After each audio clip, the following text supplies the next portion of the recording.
madaxweynaha Jamhuuriyadda Federaalka Soomaaliya Mudane Maxamed Cabdullaahi Farmaajo wuxuu maanta oo Arbaco ah taariikhduna ay ku beegan tahay 16 bisha Oktoobar 2019 warqadaha danjirinimo ka gudoomay danjiraha dalka Sweden Jamhuuriyadda Federaalka Soomaaliya Mudane Stephen Tillander iyo sidoo kale danjiraha dowladda Talyaaniga u fadhiyi doona Soomaaliya Mudane Alberto Feki labada danjiro ayuu madaxweynuhu ku qaabilay qasriga madaxtooyada ee Villa Soomaaliya waxayna ka wada hadleen sidii loo dardargelin lahaa xiriirka ka dhaxeeya dowladda federaalka Soomaaliya iyo dowladda Sweden iyo sidoo kale dowladda Soomaaliya iyo dowladda Talyaaniga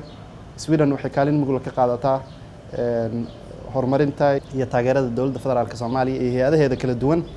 sidoo kale Talyaanigu wuxuu sidoo kale isagana kaalin mug ka qaataa sidii garab istaag diblomaasiyadeed iyo mid horumarineedba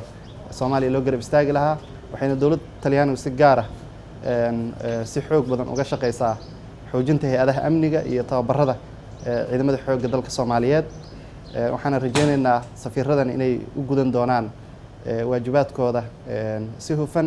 dowladda federaalka Soomaaliya iyo shacabkeeduna waxay ku soo dhaweynayaan gacmo furan iyo in ay sii dardargeliyaan sidii loo xoojin lahaa xiriirka soo jireenka ah iyo saaxiibtinimo ka dhaxeeya dowladda federaalka Soomaaliya iyo dowladda Sweden iyo sidoo kale dowladda federaalka Soomaaliya iyo dalka Talyaaniga